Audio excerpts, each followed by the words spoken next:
एक दफा का जिक्र है कि सरसब्ज पहाड़ियों के दरमियान बसे एक खूबसूरत छोटे से गांव में एक चुलबुली सी बच्ची डेजी रहती थी। डेजी के पास दो निहायत प्यारे साथी थे, दो शरारती कुत्ते मैक्स और लोना। मैक्स एक बड़ा नरम दिल डाल्मेटिन था, जिसका दिल इतना ही नरम था जितने के इसके धब्बे नुमाया थे।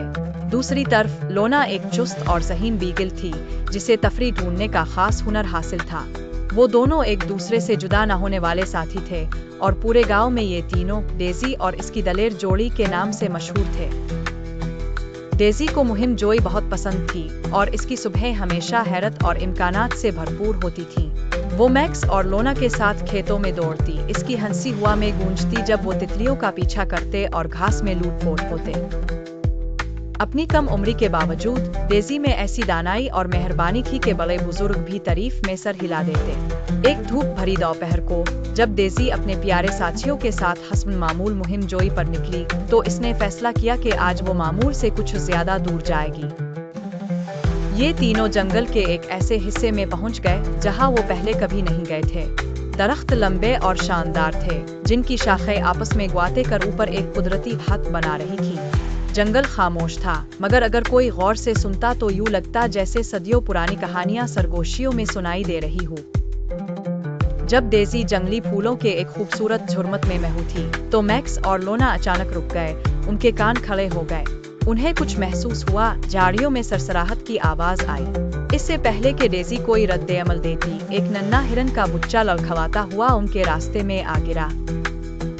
वो हिरन का बच्चा खो गया था, शायद अपनी माँ से बिछड़ गया था और खौफजदा लग रहा था। बगैर किसी हिचकिचाहट के मैक्स नरमी से इसके करीब गया। इसकी शफकत इसके बड़े मगर मेहरबान वजूद से झलक रही थी, जबकि लोना इर्द गिर्द चक्कर काटने लगी, जैसे कोई रास्ता तलाश कर रही हो ताकि हिरन का बच्चा महफूज तरीके से वापस जा सके। डेजी ने अपने प्यारे पालतू जानवरों को देखा, इसका दिल फख्र से भर गया। इसे मालूम था कि मैक्स की शफकत और लोना की होशियारी की बदौलत वो इस नन्हे हिरन के बच्चे को इसके घर तक पहुंचाने में मदद कर सकते हैं। डेजी के हौसला अफजा अल्फाज और इसके कुत्तों की हिफाजती जिबिल्लत के साए में वो नरमी से इस नन्हे मुसाफिर को। मैक्स अक्सर अपने नर्म नाक से इसे आगे बढ़ने का इशारा देता, जबकि लोना की खुशी भरी भौंक हिरन के बच्चे को एतमाद के साथ चलते रहने में मदद देती।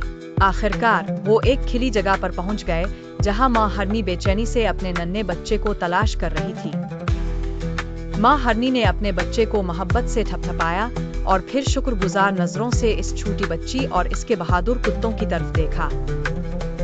इस दिन डेजी ने मेहरबानी की ताकत और उन रिश्तेदारियों के बारे में सीखा जो तमाम मखलूक को आपस में जोड़ती है। जब सूरज उफुक के नीचे डूब रहा था और गांव पर सुनहरी रोशनी फैल रही थी, डेजी, मैक्स और लोना अपने घर की तरफ वापस रवाना हो गए। उनके दिल अपने सफर की खुशी से भरे हुए थे।